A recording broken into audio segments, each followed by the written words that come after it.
तो बात भरोसे की चल रही थी कि हम अध्यात्म में भरोसा करें। आपका जन्म हुआ, आपको मालूम नहीं है कि आपके पिता कौन है, ये आपको नहीं मालूम, लेकिन आपकी मां ने बता दिया ये तेरे पिता है। मां के कहने से आपको पिता मिला है। कोई प्रमाण आपके पास? कोई प्रमाण नहीं। केवल मां ने कहा तो हमने उस पर विश्वास किया, हमने उस पर भरोसा किया और मान लिया कि ये हमारे पिताजी है। आपके पिता कौन है ये केवल मां जानती है, और हम मां की बात पे आज पूरी दुनिया चल रही है उस भरोसे पे। तो मां के कहने पे हमने भरोसा किया तो हमें पिता की प्राप्ति हुई, और गुरु के कहने से हम भरोसा करेंगे तो हमें परमात्मा की प्राप्ति हुई। एक बार दो मित्र वो कहीं यात्रा पे कहीं गए थे, पैदल यात्रा करते थे, पहले वाहन थे नहीं, दोनों मित्र साथ साथ। मित्र वो होता है जो अपने मित्र की पीड़ा और दर्द को समझता है। आपने अभी द्रौपदी की कथा सुनी थी कि भगवान मिलने आए हैं और भगवान कह रहे हैं कि तुम्हारी पीड़ा को द्रौपदी मैं समझता हूं, महसूस करता हूं कि तुम्हें क्या दर्द हो रहा है। मित्र वो है जो अपने मित्र के दर्द को, पीड़ा को समझे। वो सच्चाई से तो परमात्मा ही समझता है, लेकिन अगर कोई सच्चे धरती पे होते हैं, कर्ण को मालूम है कि हमारी हार निश्चित है, और कर्ण को यह भी मालूम है जिस पक्ष में कृष्ण है जीत उनकी होगी पांडवों की, लेकिन फिर भी मित्रता के खातिर कर्ण दुर्योधन का साथ देता है, यानी मित्रता निभाता है। मालूम है कि हारेंगे, मालूम है कि मारे जाएंगे, फिर भी मित्र का साथ नहीं छोड़ता है। और ये मालूम है कि पांडव जीतेंगे, फिर भी युद्ध करता है। तो ऐसे दो मित्र यात्रा पे निकले। पढ़ाई करो तो दो मिलके, और संगीत गाओ तो तीन मिलके गाओ, और यात्रा करो तो चार मिलके करो, और खेत बो तो पांच मिलके बो, जिनके ज्यादा बड़ी खेती बाड़ी है, कहीं भी कहीं रह नहीं जाए, छूट नहीं जाए। ये चाणक्य ने बताया।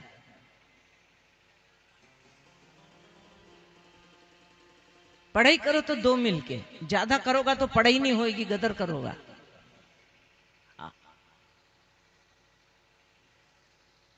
और यात्रा करो तो दो तीन मिलके। परदेश जा रहे हो, कोई तो अपनों साथे चाहिए। ये दो मित्र यात्रा पे निकले, पैदल चलते थे। एक दिन की बात, थक गए, एक पेड़ के नीचे दोनों ने विश्राम किया, थोड़ा सा खाया पिया, खा के पैदल चले हैं इसलिए विश्राम कर ले, और दोनों उस पेड़ के नीचे सो गए। एक जल्दी उठ गया, किसी को नींद ज्यादा आती है, किसी को नींद कम आती है नहीं? नींद बड़ी अजीब है। जब नींद नहीं आती है तो पूरी दुनिया याद आ जाए। ये अनुभव, नींद नहीं आई रही, पता नहीं कहां की बात होनो याद आ जाए। जब नींद नहीं आती है तो हजारों चीजें, हजारों लोगों को याद करा देती है। और जब नींद आती है तो दुनिया भुला देती है। दो चीजें हैं। नींद आए तो दुनिया भुला देती है, नींद नहीं आए तो सारी दुनिया याद करा देती है। तो एक जल्दी उठ गया, उसे नींद नहीं आ रही थी। एक को बड़ी गहरी नींद लग गई, उसे होश ही नहीं है, ऐसा गहरे सो गया। अब यहां थोड़ा सा अध्यात्म सुन लो। एक है सपना, सपना यानी तंद्रा। पूरी नींद नहीं आए तो सपनों आए। आधी नींद है, आधा सपना है। तो एक तो वो नींद है। एक है गहरी नींद। गहरी नींद आ गई जब तुम्हें कोई भान नहीं है। गहरी नींद आए तो बड़ा सुख मिले। मिले, अरे आज तो गजब की गहरी नींद आई, बड़ा अच्छा लगे आपके, बड़ी ताजगी आ गई शरीर में गहरी नींद से, ऊर्जा आ गई। क्यों? क्योंकि गहरी नींद में या दुनिया है नहीं, या सब छूट गई। छूट गई नहीं, समझ लो जरा सो, ये तो कठिन, समझ लो। गहरी नींद में खूब सुख मिलियो हमारे, उस सुख काय को मिलियो, ये जगत छूट गयो हमारा। सब छोरा ने, छोरी ने, घर ने, परिवार ने, यारी ने, सब छूट गया। ओके बोले गहरी नींद, आनंद आ गया। समाधि के बोले गहरी नींद में होश नहीं थो तुम्हारे, अज्ञान में मन सो चुके हो। समाधि में ले जाए हमारे गहरी नींद, परमात्मा के चरणों में ले जाए हमारे गहरी नींद, कि जब ये दुनिया नहीं बचे हैं उस समय भगवान बचे, लेकिन तम होश में नहीं रो मां की जगह। इसलिए यानी मालूम के अपन भगवान से मिलिया था। समाधि के बोले सपनों भी नहीं है, बाहर का जगत में भी नहीं है, आंखें बंद है, भीतर सोया भी नहीं है, और भीतर जगत नहीं बची हो, और होश है, वो को नाम समाधि। वहां होश है, आनंद है, एक को नाम समाधि। जगत नहीं बची हो, संसार नहीं बची हो, मन का भीतर, तो मन ब्रह्म हो गया, एक को नाम समाधि।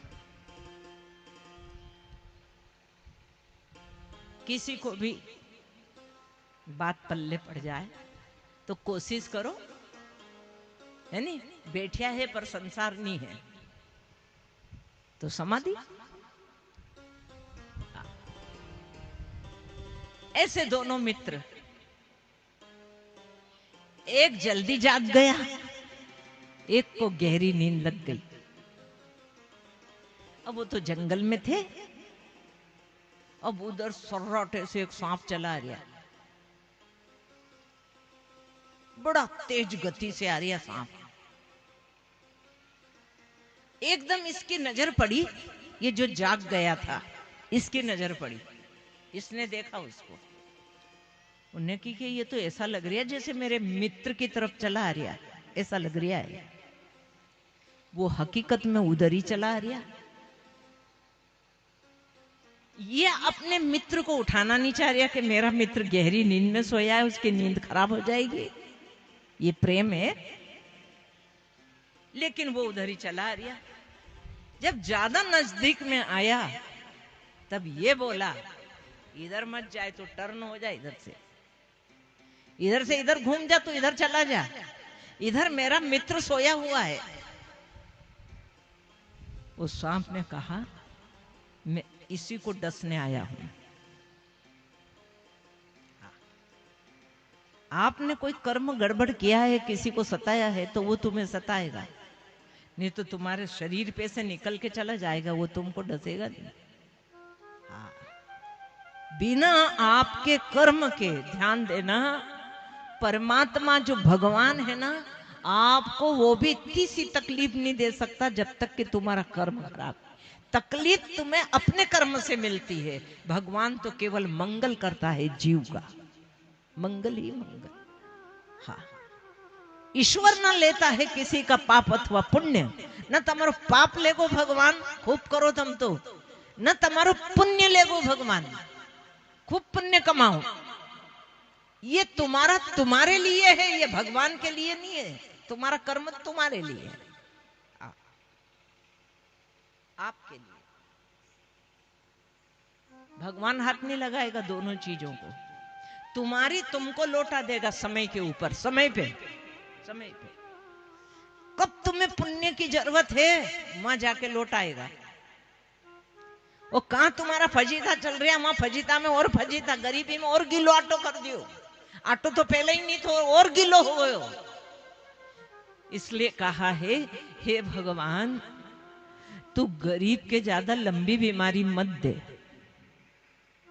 हे प्रभु तू गरीब के जल्दी ठीक कर। क्यों? क्योंकि कफन का पैसा धरिया था, भी दवा में जई रहा है। ये गरीब की स्थिति है, वहां उसके पास ज्यादा पैसा नहीं है। कफन का पैसा दवाई में खर्च हो रहा है, और सारा हो गया तो कफन का नहीं बचेगा। इसलिए गरीब को या तो जल्दी ठीक कर या जल्दी मार। ये गरीब ने कहा है, या तो जल्दी ठीक कर दे या जल्दी मार दे। ज्यादा फजीते मत कर गरीब के। अब वो क्या करे? वो संविधान से बंधा है भगवान। भगवान ने कहा जो संविधान मैंने बनाया है मैं खुद भी उससे बंधा हूं। हाँ। सुभद्रा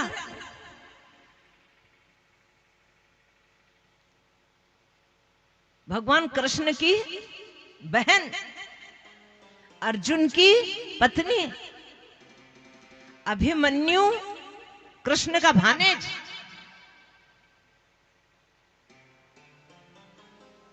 सुभद्रा कह रही